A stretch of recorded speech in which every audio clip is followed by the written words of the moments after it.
শেখ হাসিনা জানান বাংলাদেশে ফিরে আওয়ামী লীগের কর্মী সমর্থকদের উপর হামলা ও অত্যাচারের বিচার করবেন তিনি। শেখ হাসিনা বলেন, চিন্তা করবেন না, আমি আসছি, আল্লাহ আমাকে একটি কারণে বাঁচিয়ে রেখেছেন। পরিস্থিতি আস্তে আস্তে বদলে যাচ্ছে, খেলাটা অন্য জায়গায়, জিও পলিটিক্যাল একটা খেলা আছে। এই মুহূর্তে আমাদের সেনাপ্রধান জেনারেল ওয়াকারুজ্জামান তিনি রাশিয়াতে অবস্থান করছেন।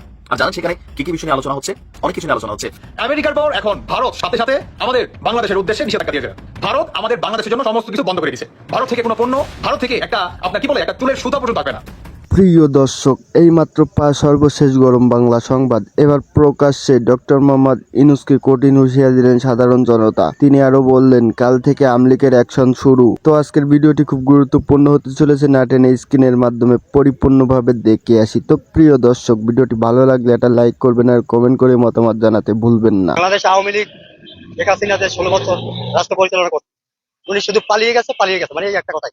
কিন্তু উনি তো আসলে পালায়নি, আমার মতে উনি পালায়নি। বাংলাদেশের সেনাবাহিনী যথার্থ সম্মানের সাথে হেলিকপ্টারে উনি পৌঁছাই দিচ্ছেন। কিন্তু উনি যদি ওই দিন বেঁচে থাকতো, এখন যেমন সেনাবাহিনী সবাইকে পাহারা দিচ্ছে, নিরাপত্তা দিচ্ছে, কিন্তু ইচ্ছা করলে ওনারা কিন্তু ওই দিন নিরাপত্তা দিতে পারতো, কিন্তু ওনাকে দেয় নাই। যাই হোক, আল্লাহ তাআলা যা করে ভালোর জন্য করে। এবার সবাই বলে পালিয়ে গেছে, কিন্তু আমি বলি পালায়নি, তাকে পালাইতে বাধ্য করা হয়েছে। আওয়ামী লীগ ভুল করছে একটাই, একাধারে 3 টাইম ক্ষমতায় ছিল।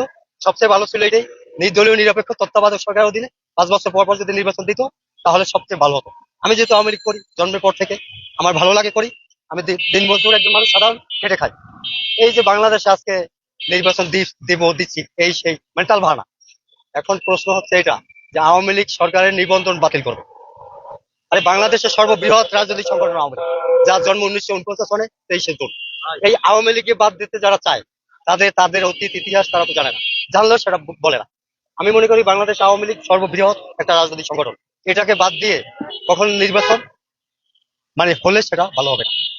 আচ্ছা, আর একটা প্রশ্ন আপনি করছেন যে আওয়ামী লীগের সব পালাতো। আচ্ছা, আওয়ামী লীগ এক ব্যক্তি করছে, 300 ব্যক্তি করছে, সারা বাংলাদেশে 300 সিট, 64 জেলা।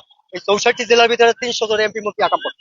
এই 300 জনের জন্য 300 জন যে ভুল করছে, সেই ভুলের মাসুল আর যারা আওয়ামী লীগ আছে তারাও কি দেবে?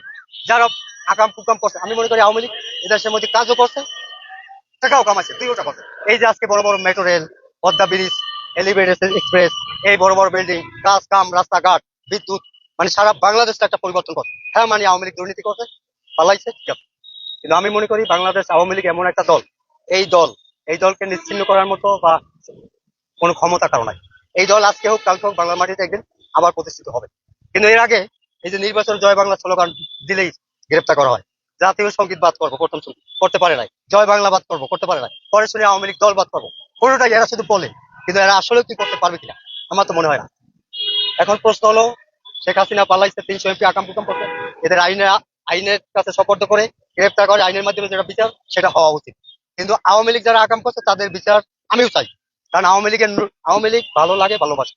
বঙ্গবন্ধু শেখ মুজিব 4682 দিন জেল খাটছে এই বাংলাদেশ স্বাধীনের জন্য। 4682 দিন স্বাধীন। এই যারা বলে আসছে 5ই আগস্ট আমরা স্বাধীন করি, এটা কিসের স্বাধীন? কোন স্বাধীন? আমার দৃষ্টিকোণ থেকে এটা কোনো স্বাধীন না।